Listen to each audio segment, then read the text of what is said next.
Ask Chuck. Say, Chuck, one factor in the 2024 election that is under-discussed. Trump began his re-election campaign literally the day after the 2020 election and operated his campaign in overdrive for 4 years with continuous travel and rallies. Has anyone ever done that before? Maybe that high-energy commitment was a significant factor in growing his base. In light of that, Kamala's argument that she only had 107 days might be very valid. And shouldn't someone on the left be on the trail full-time now for the 2028 contest? Rich Leiterman from Lenox, Mass. Independent. Well, you're not wrong. There's actually a lot of, I can give you two great examples of being the first one out of the gate, essentially, at least getting you into the finals of your nominating process. In 1992, there was a former one-term senator from Massachusetts by the name of Paul Tsongas. I say Tsongas because the first time we we're like, who's this guy? T.S. How do you say his name? And he was kind of quirky, and you're like, I used to do a Paul Tsongas impersonation. It's kind of, it's Kermit the Frog meets Paul Tsongas. For the two of listeners out there, Steve Billifer, you'll appreciate that attempt there. But look, he was running like in 1990. No one else was out there running. He was running, and then lo and behold, he eventually became essentially one of the finalists, and he was sort of the truly out of nowhere candidate in 92 that caught just enough fire to become a problem for Bill Clinton on that front.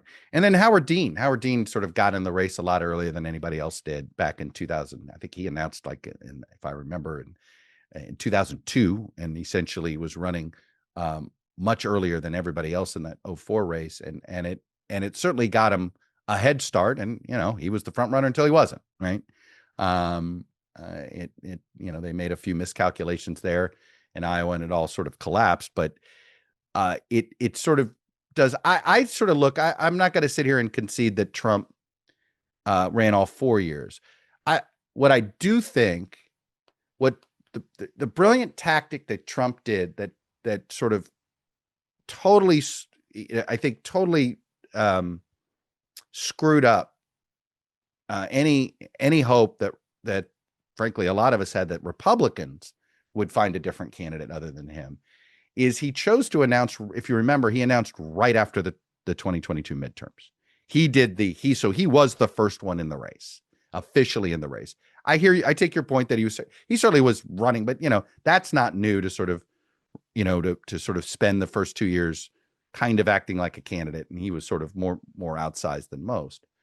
But remember, he announced sort of within almost he knew he was about to get indicted particularly for the classified, I think it was for the classified documents, and this was pre-Jack Smith.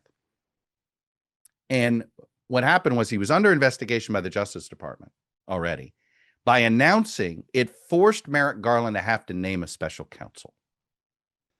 And what happened then is that the minute he named a special counsel for Trump, he had no choice but to name a special counsel for all things Biden. In that case, it was the Hunter Biden situation. And I do believe that was the moment Trump won the race. Now, when you look back, and that's when the Democrats lost it, because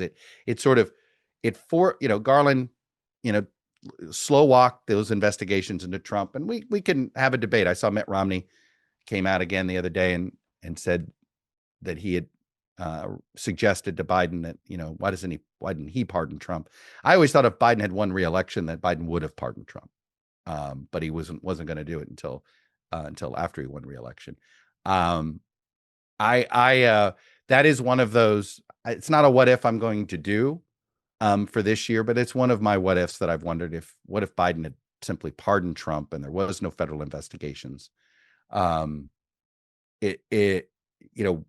How does that change things with the general public? Not necessarily does that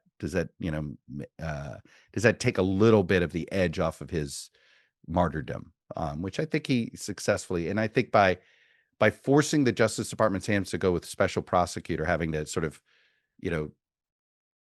not look like they were politically involved, which seems laughable considering what Trump has done to the Justice Department just in 8 short months. I mean, completely eviscerating any credibility that the Justice Department once had in this space. It looks really dumb in hindsight.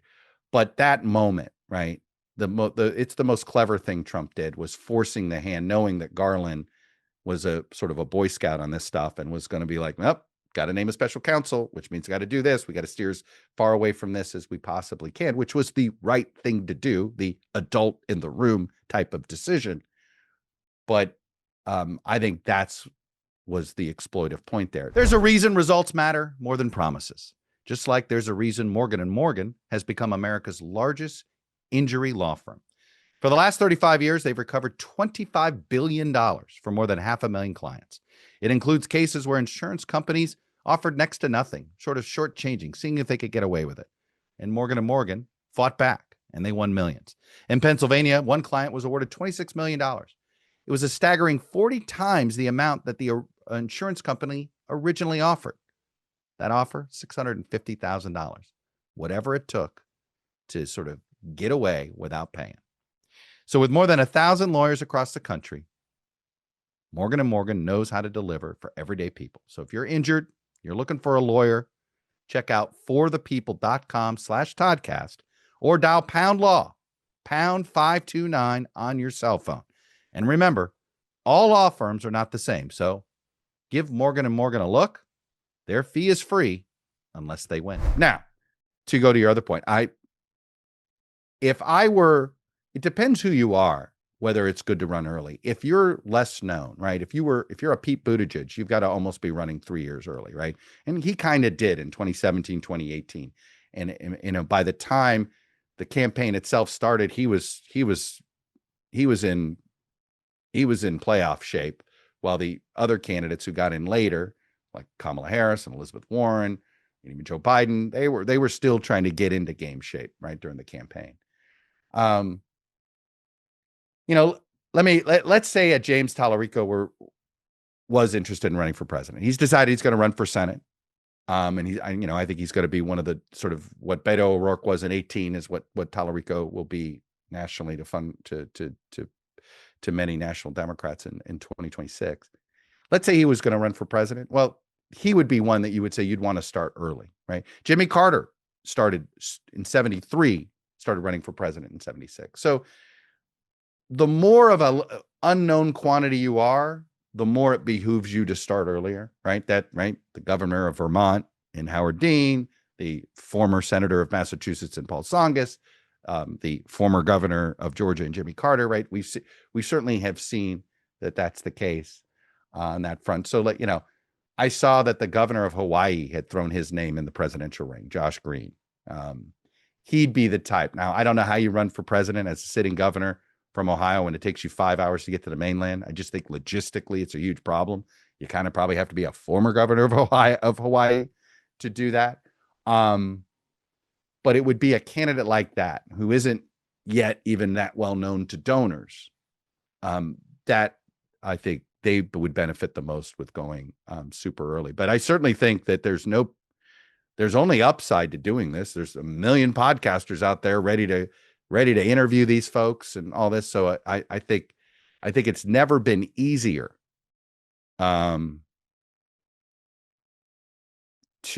run for president early, because there's interviews that you can have happen. There's a lot of batting practice you can take to get yourself prepared.